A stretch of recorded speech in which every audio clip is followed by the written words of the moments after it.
try to make it relate to them. And when I get all done, I think, one of those stories was really spoke to me. And so I'm going to use that as our thoughts today. In Daniel chapter 3, we read about, and Elena had the plague of the 3 Hebrew children who were cast in the fiery furnace. Now, the king's name that we're behind it is Nebuchadnezzar.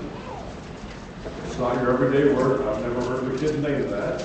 But Nebuchadnezzar was his name, and he was the king of Babylon, and Babylon ruled the whole world, is what they knew of the whole world at that point.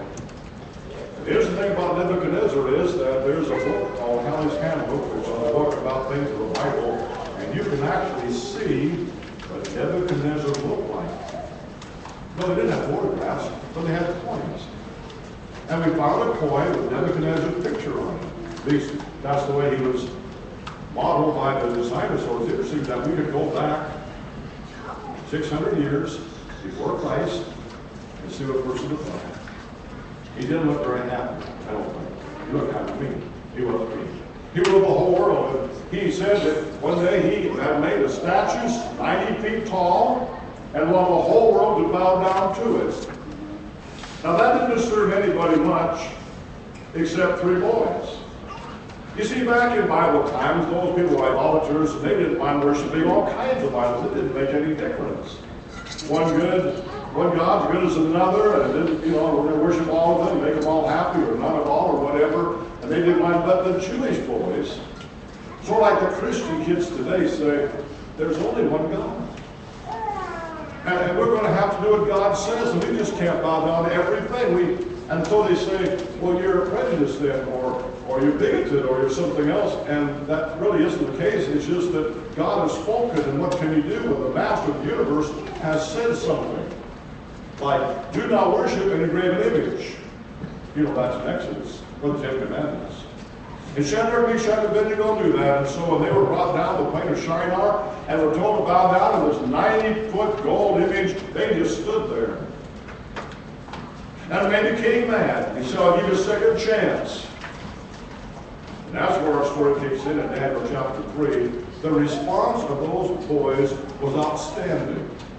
How they responded to an angry king, knowing that their future was a fiery furnace, because that is what had been decreed before this all happened. You've got to do this, or a fiery furnace. So they were brought before the king. King gave them another chance. And they responded, they didn't need another chance. In verse 16, Shadrach, Meshach, and Abednego, Daniel 3:16, answered and said, and they all, Nebuchadnezzar, we are not careful, we're not concerned to answer you in this manner. If it be so, our God, whom we serve, is able to deliver us from the burning, fiery furnace, and he will deliver us out of thine hand, O king. That's pretty bold, isn't it?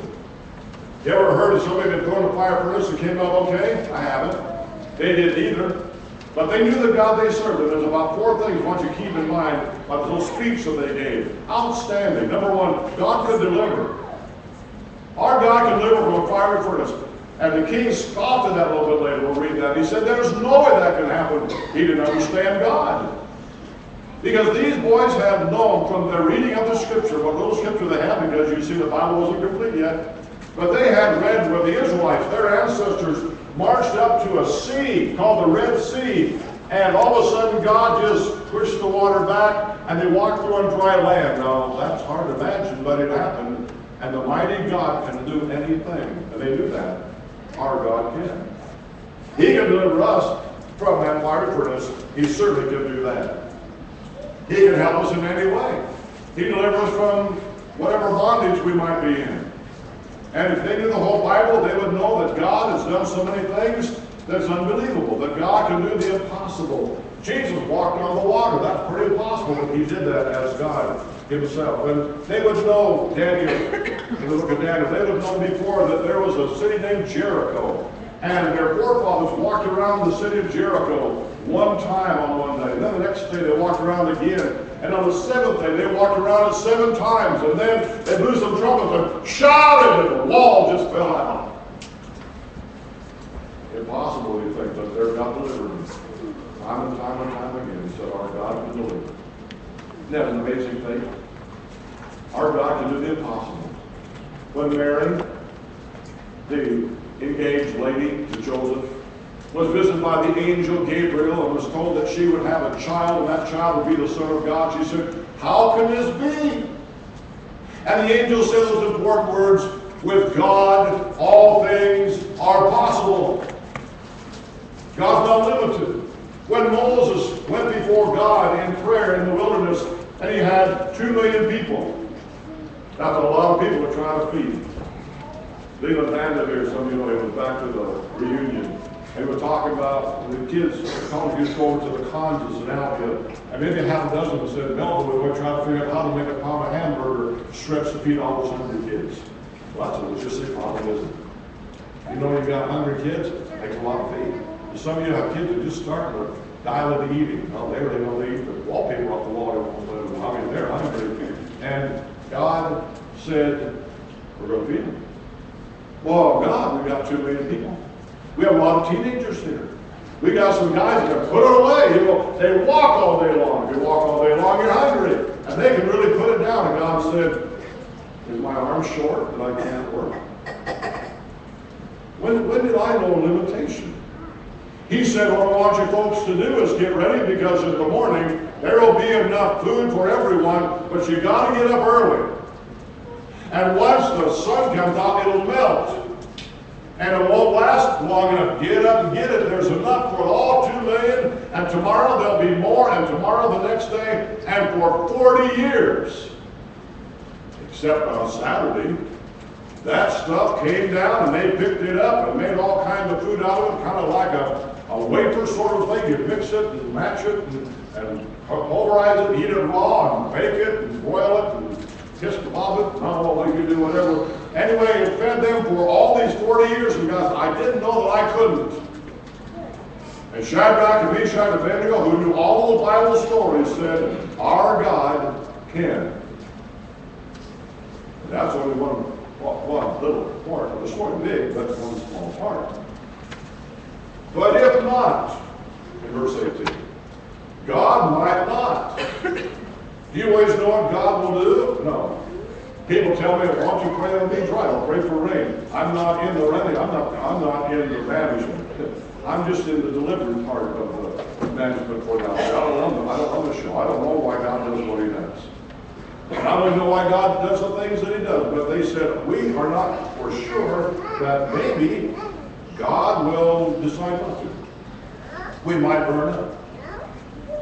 I mean, faith says, I trust God, that God knows more about things than I do, and I know that he could, but he might choose not to. Has God ever chosen in the Bible not to honor in some way miraculously a deliverance? Yeah. You see, there was a disciple, apostle, named James. He went through all the ministry of Jesus 3.5 years like the rest of them did. And you know, in chapter 2, the church starts, and we have 3,000 baptized into Christ, and you get started. And in chapter 12, they chop his head off. Well, how come he got his head cut off? Isaiah Acts 12, had his head cut off. Well, was he an apostle? Yeah. Was he good? Yes. Well, why? I don't know why. God just chose that this was a time that for some reason or other that James should honor God in a martyrdom. But that same chapter, they arrested Peter. Because the Jews thought, that's pretty neat. You chop apostles' head off, let's get another one. We'll chop his head off, we'll stop this crazy thing called Christianity. Put Peter in jail. And the day before Peter was going to have his head chopped off, an angel came and opened up all the doors and said, get out here and go preach. He did. And they came the next morning and said, bring the guy out and chop his head off. They said, he's not here. What do you mean he's not here? Well, I don't know. The doors are all locked, and the janitor's here, sitting here, but he's gone. And somebody said, you know the guy that you arrested? He's down at the marketplace, preaching more about that Jesus you arrested him for. And it kind of scared them. What do you do with the guy put in jail and he gets out just like that and goes preach some more? Peter didn't die then. James did. How does that work? I don't know. When you begin to figure out God will think you do, you're on the wrong track, because they're going to say something in a minute that puts us against God may, or God may not. You see, it bothers people. Some say, you know, had this automobile accident, and it just polarized the car in little pieces, and I stepped out, and God delivered me. So he said, you know, my grandpa was in a wreck, and he died. Did God love him? Did God love God with God with the man of God? Not the man of God. I want you to know that there's a mighty God that we don't have figured out yet, but He knows what He's doing. And the premature children have this faith in the face of the fire furnace. He could, but He might not. For some other reason, He just might not. But if not, third thing, let it be known unto you, O King, that we will not serve thy gods, nor worship the golden image which thou hast set up, no matter what. Whether He does or doesn't. Our faith is in Him, we're going to obey Him, because we may not understand what He's going to do. The Apostle Paul came to the Lord with a physical infirmity. We think maybe with his eyes. He asked the Lord to take that away. It looked like he'd be a better preacher and he could do more without limitation. God said no. And then he prayed again and God says no. And he prayed again. God said, I don't want to hear that prayer anymore because I want you to be like this, because when you're weak, you're stronger. You know why? Because you depend on the Lord. When you think you can do it, you don't want to pray. You can just do it. You don't have to thank God for your food came out of the refrigerator. But when you didn't have anything and God somehow brought it to you in a special way, you begin to realize, oh, you know, it really does come from God, actually, maybe from others, but God actually is the one that gives you all things. No, Paul, no, you're just going to have this trouble because, in my estimation, things are better off this way. He didn't want it that way, but it was. We have not figured God out. And the Bible says in Romans 8, there's nobody ever been his counselor. And there's nobody that ever taught him how to do anything because he knows everything. And nobody says, well, why? In fact, it said, does the pot that's made by the potter tell a potter, why don't you make me like this? The potter made the pot the way he wanted it. And God used in your life. What we have to do is say, oh, I don't know, just trust God. Job in the Old Testament, you remember, was such a good guy. Served God, prayed a lot, had nice kids, a wife was wonderful for God, everything was just doing good, and money was rolling in like you can't believe.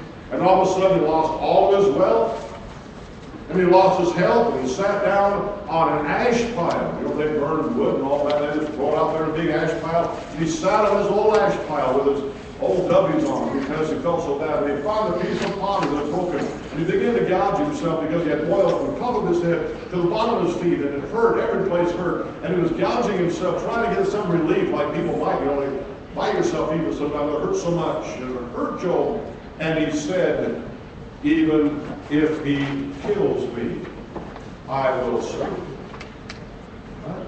His wife came along and said, renounce God and die. He said, I can't do that. Their friends came and said, you're a very evil man. Renounce. Do the right thing. He said, I'm trusting God no matter what. And it wasn't his fault. It was the devil and other things he had never seen before that caused him a problem, and God brought him out of that. But Job was of the mind, I don't know what's going to happen. And you know it, I know it. I'm going to serve him. I'm not bothering him. But we come back out, or we never come out. We're going to do what God tells us to do. Now that we can have something to do. We're going to build a faith that says, I want to trust God. And why couldn't you? He made the world. He made all things. He made you. Well, why wouldn't you want to trust Him? Why could you not put confidence in this God who regularly keeps everything going? You know, the planets and everything is in tune, and God's never late.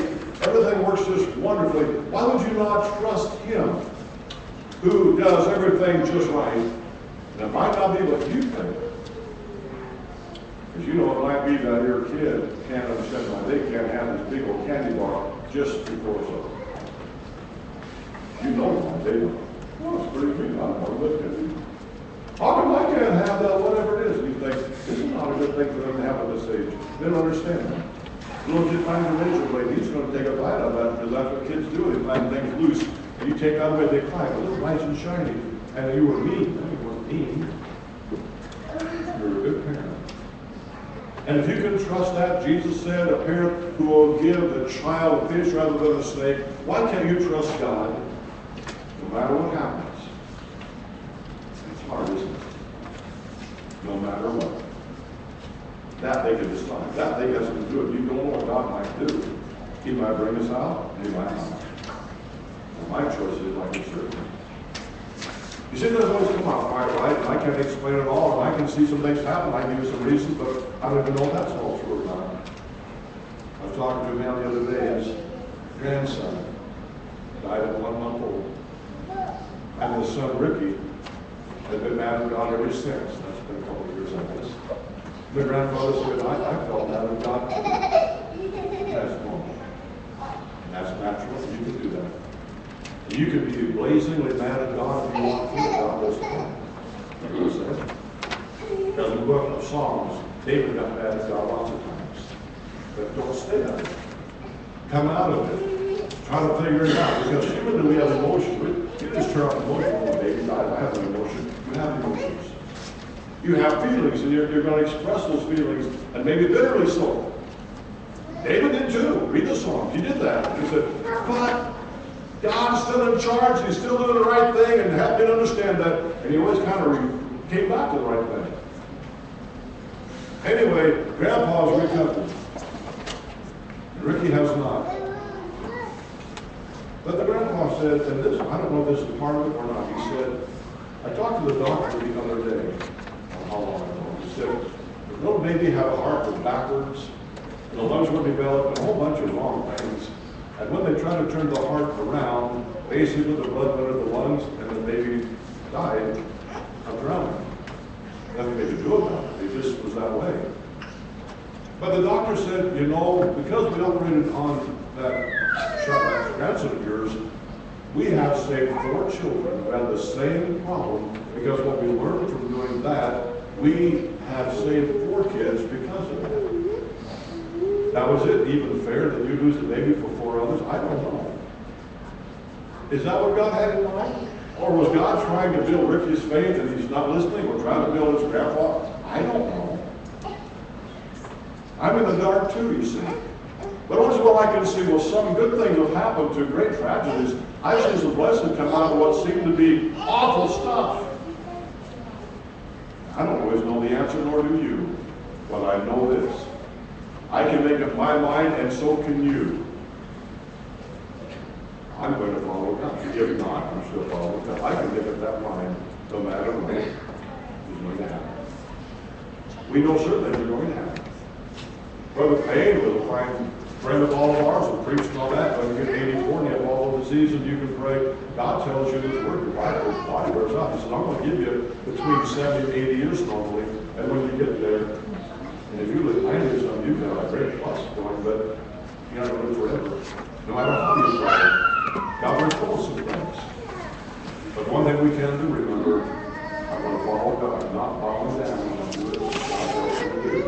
Well, how did that work out? Let's read on. Then there was Nebuchadnezzar, verse 19, full of fury, and the form of his visage was changed against Shadrach, Meshach, and Abednego, and he said, and he spake and commanded that they should heat the furnace 7 times hotter than it was used to be heated, on a high but more logs on the fire, or wood, or coal, whatever they had. And he commanded the most mighty men that were in his army to bind Shadrach, Meshach, and Abednego, and cast them in the burning fiery furnace. These men were bound in their coats and hosen and hats and other garments. I mean, all the silk stuff that they wore back in that day because there were dignitaries. Shadrach, Meshach, and Abednego were like upper management bureaucracy of the government, very important people. And it was thrown in the midst of the burning fiery furnace. Now, you see, Nebuchadnezzar didn't feel there was a God that could do any of this. He didn't believe that there was such a God that could deliver anybody from his power. But they'll find out. Therefore, because the king's commandment was urgent, the furnace exceeding hot, the flame of the fire slew the men that took up Shadrach, Meshach, and Abednego, and these 3 men, Shadrach, Meshach, and Abednego, fell down, bound in the midst of the burning fire furnace. I pulled them by the hand and feet, looking like logs. They're throwing another log on this fire. Shadrach, Meshach, Abednego, and they fell clear down the bottom of this furnace.